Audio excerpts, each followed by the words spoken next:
kukaa katika serikali, kwa sababu uwezo wako ulikuwa ni mkubwa.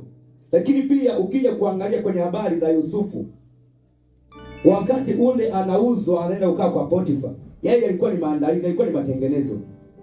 Bwana Yesu asifiwe. Na alikuwa amlaumu Mungu kile kwa kipindi kile. Alikuwa amejitoa kufanya kazi kwenye kiwango kile anachoweza. Anapotoka gerezani anakuja kutawala. Pale kulikuwa na uwezo ambao alikuwa tayari ashatengenezewa na Mungu. Kuna uwezo ambao ulitengenezwa ambao ulimpa access ya kwenda kukaa na kufanya mambo kwa ukubwa. Kwa hiyo usije ukafikiri tu kwamba ni simple tu kwamba anatoka gerezani na kuja kutawala. Not simple. Kuna maandalizi ambayo Mungu amemtengeneza. Yaweza kuwa yeye alikuwa haelewi, lakini ule wakati wa kutumika aliweza kutumika kwa sababu kapasa ilikuwa ndani yake. Bwana Yesu asifiwe. Sio kitu kidogo. Kwa Mungu anapokupitisha kwenye maeneo fulani, ujue kwamba kuna matengenezo anayokupitia. Kuna wakati mwingine unafikia hatua huelewi ufanye nini. Huelewi kwa nini napitia hiki.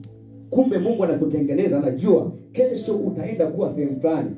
Kwa bila kukuandaa hiyo kesho yako utashindwa kuifanya. Kuna mambo mengine hakwambii. Ukiangalia Yusufu alikuwa hajaambiwa kwamba utaenda kuwa waziri mkuu wa Misri. Lakini alikuja kuwa waziri mkuu kwa sababu gani? Alipitishwa kwenye darasa ambalo alikuwa hawezi akalikimbia. Anaenda gerezani, kule anaenda kuwa mkuu wa wafungwa. Pale ni maandalizi yanayoendelea kufanywa. Na wale wafungwa kwa kweli waliwatii vizuri. Wale watu walikuwa wanajisikia vizuri japo hapo gerezani.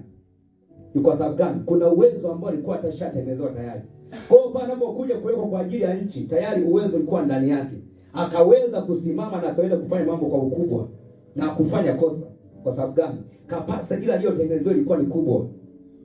Ukimwangalia hata Daudi wakati anachunga kule, alikuwa achungi tu hivi. Naambiwa kwa mtumishi wako alimuua dubu. Bwana Yesu asifiwe. Akija dubu humnyang'anya. Kwa hiyo pale alikuwa na uwezo ambao anajengewa. Ujasiri ni silaha mojawapo.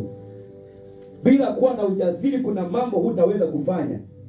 Unaweza kujikuta unatamani kufanya mambo mazuri na una uwezo lakini unaogopa kuanza. Bwana Yesu asifiwe. Hapo tunajitamani, yaani hicho ni kitu kidogo sana. Uwezo unaweza ukawa nao lakini ukashindwa kuwa na ujasiri. Kwa hiyo Daudi alipokuwa anapambana kule, alikuwa ule ni ujasiri kukutana dubu, ni ujasiri kukutana na simba. Ule ni ujasiri aliokuwa anatengenezewa ili akija kusema kwa ajili ya taifa aweze kudefend, aweze kuwa na uwezo wa kuzuia. Wakati anaenda kupigana Goliati pale, Bwana Yesu asifiwe, alimtanguliza Mungu, alisema tena alinena vizuri kabisa kwa ajili ya Mungu. Ikajulikana ya kuwa yuko Mungu katika Israeli. Bwana Yesu asifiwe. Haleluya. Alipokuwa anaenda kupigana, alikuwa haendi kupigana kwa experience, lakini kuna ujasiri aliokuwa nao. Ujasiri ndio uliompeleka Daudi kupigana. Sio uwezo aliokuwa nao. Alikuwa ni kijana mdogo. Lakini kilichompeleka ni ujasiri. Hakwenda kwa nguvu.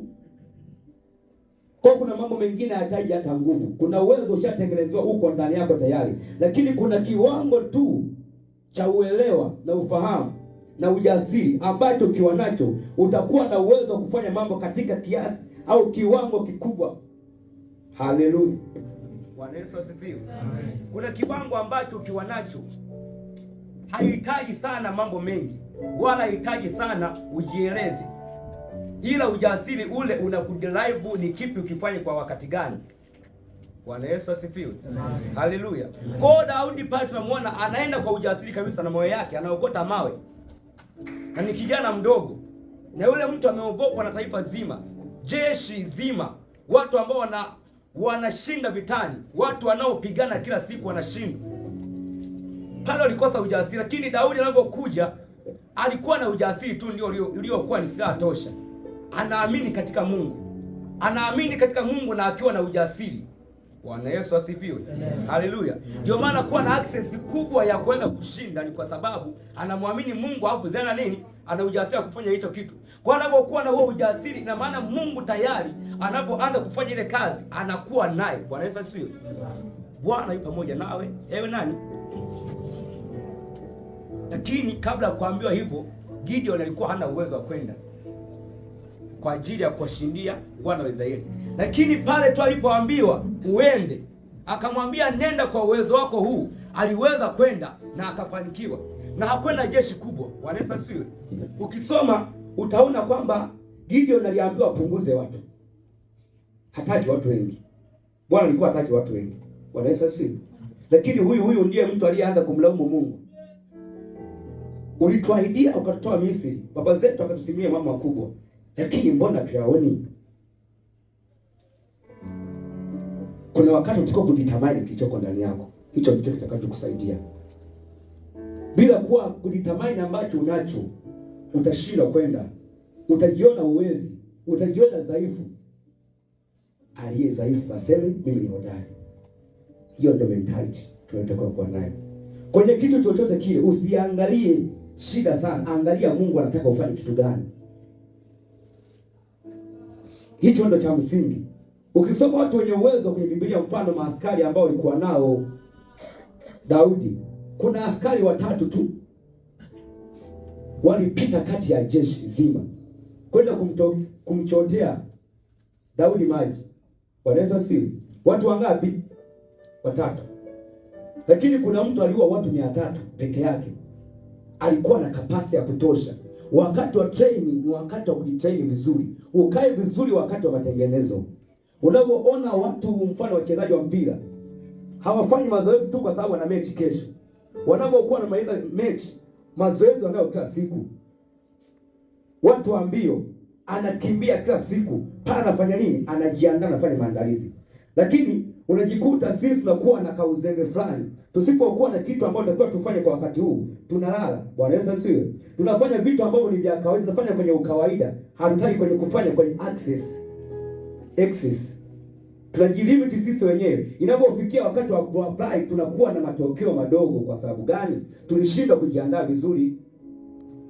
Mungu anataka tujiandae kwenye kiwango ambacho ikifikia wakati anaotuambia kufanya, tuwe na access kubwa, tuwe na uwezo mkubwa kufanya kitu kwenye ufanisi anaotaka. Hatufanyi vitu kwa kawaida kana kwamba tunafanya kama watu wengine. Ukianza kufanya kama watu wengine, ujue kwamba wewe hauna tofauti, wala hauwezi kufikia destiny yako. Lakini ukianza kufanya kitu kwa namna ambayo naona ni ya tofauti, hapo ndipo tunapoanza kuona matokeo yako. Hatuoni matokeo ya mtu mwingine. Kwa sababu ukifanya kwenye kiwango cha mtu mwingine, unaona kwamba huyu anafanya hivi na mimi nifanye hivi, ujue ya kwamba huyo mtu ana neema tofauti na ya kwako. Bwana Yesu asifiwe. Ukifanya jambo kwenye neema ya mtu ukaiacha yako, ujue ya kwamba kuna kiwango ambacho wewe unatakiwa ufanye. Usipokifanya hicho, kuna kipindi utafika utazingua. Bwana Yesu asifiwe. Lakini ukijitahidi, haleluya, maandalizi ya moyo ya nani? Ya mwanadamu. Prepare well. Kiwango ulicho nacho ni kiwango kidogo sana cha maisha. Bado unaweza kujiona kwamba umekuwa. Haleluya. Inafikia kipindi, najua unaweza kaa unaomba, ulikuwa huombi sana, lakini baada ya kuomba sana ukaona wale waliokuwa wanaomba sana kama umewazidi. Bwana Yesu asifiwe. Unaona kama na hapo umeomba wiki moja. Bwana Yesu asifiwe. Lakini huyo mtu kuta ashaanza kuomba kitambo, kapasi yake ni kubwa. Wewe unaanza kuona leo rohoni, nasema huyu na muziki. Haleluya. Bwana Yesu asifiwe. Unaanza kujipima na kujilinganisha, huyu na muziki. Kwa hiyo ninavyoona na muziki, haujui tu. Haujui kuna kiwango ambacho huyo mtu yuko kwenye mbingu za 7 huko. Bwana Yesu asifiwe. Alafu yuko kwenye mbingu ya kwanza na mambo ya chini hapa. Naanza kujiona naona sana. Kuna watu wengine unajua kwenye uchanga ndio wakati ambao kuna shida nyingi. Bwana Yesu asifiwe. Haleluya. Kinachosumbua ni uchanga wala pengine. Aliyekoma hata asumbuke nayo mambo, lakini wewe unasumbuka nayo sana. Kwa sisi ukamwona mtu amekaa muda mrefu anafanya jambo, wewe ukafanya siku ngapi, ukaona kwamba mnalingana. Hapo bado poa. Bwana sasa poa kwanza, poa, hafu jifunze. Utaenda hapo mahali. Bwana sasa. Haleluya. Usifikiri kuanza jambo kufanya leo, ukafanya mfano kwa miezi 3, ukafikiri kwamba mnalingana mtu aliyefanya miaka mitano. Yule mtu kuna uwezo ambao kiwango kikubwa cha kufanya mambo anakuwa nacho. Ni kwa sababu gani? Amejengwa kwa muda mrefu. Mtu anapookoka haokoki tu na kufikia dimension fulani. Anapookoka kuna hatua ambazo zinapitishwa ili aje kufikia kwenye kiwango fulani. Kwa hiyo bila kupitia kwenye hizo process, kitakachokufuata ni nini? Itakuja kuanguka. Bwana Yesu asifiwe. Kiburi kinapokuja, najua kiburi, mtu akiwa anatengeneza, ukiwa kwenye process, ukawa unapitia process zote, kula uwezo ukaja kuwa kuinuka na kiburi. Lakini ukilezi chapu, kuna uwezekano mkubwa kule fanyaje kushuka. Bwana Yesu asifiwe. Haleluya. Paulo kwenye kitabu cha Tito anaposema kuchagua maaskofu, asiwe mtu aliyeokoka karibu. Bwana Yesu asifiwe. Kwa sababu gani? Kuna viwango ambavyo bado hajapitia. Akishavipitia hivyo viwango, atakuwa na uwezo wa kuja kusimama kwa ajili ya wengine. Lakini mtu aliyesimama, aliyeokoka leo, kesho ukamweka kuwa mfano katibu wa kanisa. Ameokoka leo, kesho katibu wa kanisa. Kwanza wengine atawadharau waliowakuta mimi. Mimi niliokoka jana tu. Lakini sasa hizi ni Bwana Yesu asifiwe. Haleluya. Kwa Martha sio Martha sio kwamba wewe una destiny gani. Anataka Mungu akupitishe kwenye darasa ambalo utaenda, ukifikia kile kiwango utakuwa na ability kubwa ya kufanya mambo. Kiangalia kwenye wafalme, kuna mfalme mmoja alianza vizuri. Na walianza vizuri kabisa. Bwana Yesu asifiwe. Mfalme Yoash au Yosia. Kati ya hao kuna aliyeanza kutawala akiwa na miaka 7. Bwana Yesu asifiwe. Akawekwa kwenye kiti. Na alikuwepo kuhani Yehoyada. Bwana Yesu asifiwe. Lakini baada ya kufa huyo kuhani, huyo mtu alimwasi Mungu, huyo mfalme. Kwa alikuwa anatembelea, ni kama kutembelea kwenye neema ya kuhani. Ni kama kuhani ndio aliyekuwa anatawala nchi. Baada ya kuondoka yeye, hakuwa na capacity ya kuweza kutawala nchi. Hakuwa na capacity ya kuongoza nchi. Ukijiandaa vizuri utaenda kufanikiwa. Bwana Yesu asifiwe. Kwa hiyo usije ukakaa ukatulia ukadhani kwamba unasema kwamba wakati wa amani ndio wakati wa nini? Wakati wa amani ndio kutengeneza silaha. Unapofika wakati wa vita ni wakati wa kutumia silaha uzifanyaje? Ulizotengeneza. Kwa hiyo kama uitengeneza silaha chache, uitengeneza silaha mbovu, itajulikana wakati wa vita. Haleluya. Utakapofika wakati wa kupigana utajua kwamba wewe maandalizi yako yalikuwa ni hafifu. Sasa usicheze na muda ulionao. Ukiona mambo kwamba huu wakati unaona kwamba hauna shida yoyote wala hauna haja ya kuomba, huo wakati ndio wa kuomba sasa. Wakati wa hali ukifika, uwe na capacity ya kuweza kuvumilia, uwe na uwezo wa kulezi, uwe na uwezo wa kuvumilia mpaka ufanye kitu ambacho kiko sahihi. Kimwangalia Ayubu, kipindi kila alichopitia, mambo aliyopitia sio simple, lakini alikuwa na capacity ndani yake. Alikuwa amemuelewa Mungu kwa ukubwa. Alikuwa ametembea na Mungu kwa ukubwa. Ndio maana imani yake yakomaa. Kimwangalia Ibrahimu, Bwana Yesu asifiwe.